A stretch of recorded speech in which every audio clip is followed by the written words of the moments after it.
Bien-aimés, nous voulons rendre gloire au Seigneur pour cette matinée qu'il nous donne encore. La Bible dit « À chaque jour suffit sa peine ». Nous allons prier pour lui dire merci pour cette opportunité, pour cette belle journée qu'il nous donne. Nous allons prier pour recommander ce programme également entre ses mains. Seigneur, nous ne pouvons rien sans toi. La Bible dit, celui qui bâtit sans Dieu bâtit en vain.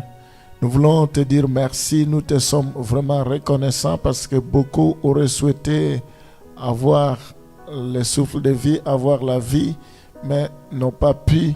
Si nous l'avons, ce n'est pas parce que nous valons plus que quiconque, mais c'est par ta grâce.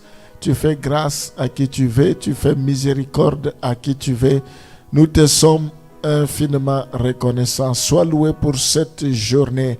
Nous voulons te bénir, nous voulons déclarer que c'est une journée d'allégresse, une journée de joie, une journée de succès, une journée couverte de toutes sortes de grâces. Nous voulons te recommander le début et la fin de ce programme. Dirige-nous, je prie pour que tu sois au contrôle, je demande la révélation. La Bible dit la lettre tue, mais l'esprit vivifie.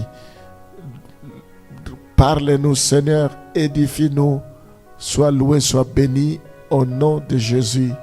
Nous t'avons ainsi prié. Amen. On va lire dans Hébreux chapitre 11, le verset 8. C'est par la foi qu'Abraham, lors de sa vocation, obéit et partit pour un lieu qu'il devait recevoir en héritage, et qu'il partit sans savoir où il allait. Abraham, il est le père de la foi. Lorsqu'Abraham a reçu des ordres de Dieu de quitter Ur, offrir son fils Isaac, il a fait entièrement confiance à celui qui lui parlait. Nous devons faire entièrement confiance à celui qui nous parlait. Soit nous ne le connaissons pas, soit nous le connaissons. Mais si nous le connaissons, nous devons lui faire confiance plus que les hommes. Maudit celui qui se confie à l'homme. Les gens peuvent nous dire une chose et son contraire, mais lui, il ne peut jamais nous tromper. Abraham lui a fait confiance. Quitte ton pays. Il devrait aller, qu'il offrit son fils unique, il devrait aller sans savoir où il allait. Nous voyons convaincus que Dieu avait des plans, une nouvelle patrie, la survie d'Isaac. Donc Abraham savait que Dieu avait un plan merveilleux pour eux, un plan merveilleux pour Isaac. Il croyait à la survie d'Isaac. Nous allons lire d'abord Hébreux 11, le verset 17 à 19.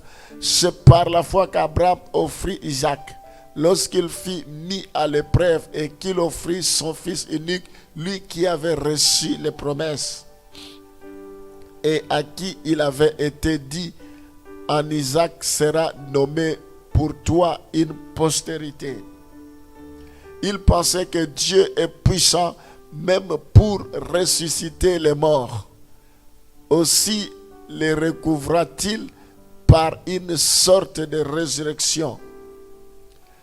Abraham croyait à la résurrection, que même si Isaac meurt, il va le ressusciter. Il croyait à la postérité que Dieu avait promis. Il croyait que Dieu avait un plan pour Isaac. Dieu l'a mis à l'épreuve. Abraham était prêt à sacrifier Isaac parce qu'il avait confiance à Dieu.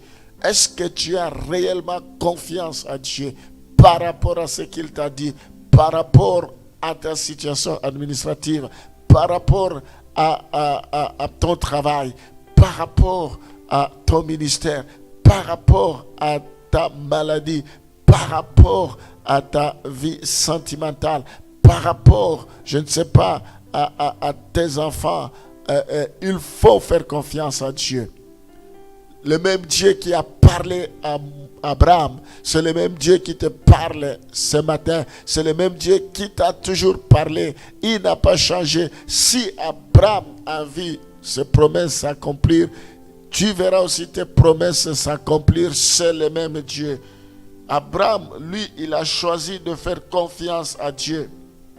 Il s'appuyant sur ses promesses. Tu dois t'appuyer sur les promesses de Dieu, non sur les déclarations des hommes, non sur les circonstances. C'est en vertu de cette foi qu'il a pu obéir.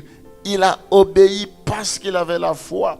Abraham a accepté de laisser une situation connue, une patrie, une postérité à Isaac. Il a accepté une situation connue, une situation qu'il avait avant. Il a accepté de laisser cela, d'abandonner cela pour aller au-devant de l'inconnu.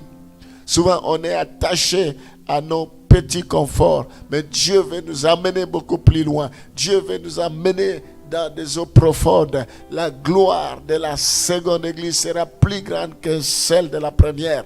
Nous devons quitter le confort où nous sommes. Nous devons élargir nos tentes. Nous devons avancer. Il y a de bonnes choses. Dieu veut nous donner encore le meilleur. Pour Abraham, il a laissé tout cela pour aller au-devant de l'inconnu, tout en sachant que cela pouvait entraîner des grands bouleversements pour lui. Il ne savait pas où il allait, il ne savait pas ce qui allait arriver. Il savait qu'il y aura des chamboulements, il y aura des bouleversements, mais il a accepté. C'est ça la foi, c'est agir sans comprendre. Tu vas comprendre après, mais tu vas d'abord agir. Dieu n'a jamais échoué et il n'échouera jamais. La Bible dit les ténèbres ne régnera pas à toujours. La Bible dit lève-toi, regarde, car ta lumière arrive. Ta lumière arrive, agis par la foi, marche par la foi pour vivre la gloire de Dieu. Dieu est esprit. Nous avons besoin de la foi pour percevoir les choses de l'esprit, pour marcher avec Dieu. Alléluia. Nous voyons que l'obéissance du croyant découle de sa foi à l'amour et à la sagesse de Dieu.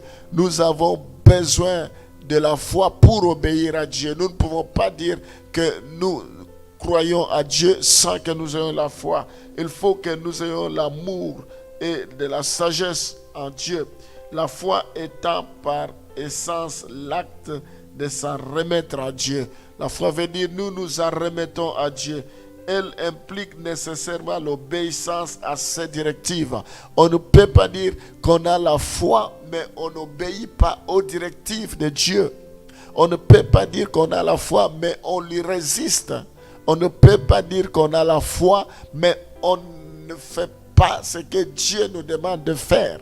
Nous devons agir par la foi. Nous devons croire par la foi. Nous devons faire poser des actes par la foi. Nous voyons ici, Abraham avait la foi, c'est comme ça, il a obéi. Nous devons exécuter les directives de Dieu comme cela nous a été dit, sans nous poser de moindres questions. Romains chapitre 1, le verset 5. Par qui nous avons reçu la grâce et l'apostolat pour amener à son nom, à l'obéissance de la foi, tous les païens. Ils ont reçu l'apostolat et ils agissent par la foi, ils obéissent. Pierre, il a été envoyé pour les circoncis. Paul, il a été envoyé pour les incirconcis. Alors c'est par la grâce qu'il a reçu. C'est là le ministère qu'il a reçu par la grâce et l'apostolat pour amener à son nom, à l'obéissance de la foi, tous les païens. Il s'est lancé pour amener tous les païens à l'obéissance. C'est par la foi qu'il agissait. La foi nous pousse à agir. Celui qui a la foi, il n'a pas de barrière. La Bible dit, si tu as la foi, tu peux dire à cette montagne, ôte-toi de là et jette-toi dans la mer. Si tu crois que ce que tu dis, si tu crois ce que tu dis, tu verras cela se réaliser. Oui, nous devons croire, nous devons obéir. La foi, ce n'est pas un slogan. La foi, c'est un comportement. Nous devons vivre selon la foi. Le juste vivra par la foi, même dans les néants. Dieu peut jaillir de l'eau, même dans des endroits pierreux, dans des endroits intarissables. Dieu peut faire jaillir de l'eau si nous avons la foi. Dieu peut rendre un endroit non habitable, cela devient habitable parce que nous avons la foi. Il appelle à l'existence ce qui n'existe pas comme s'ils existaient. Romains chapitre 16, le verset 16.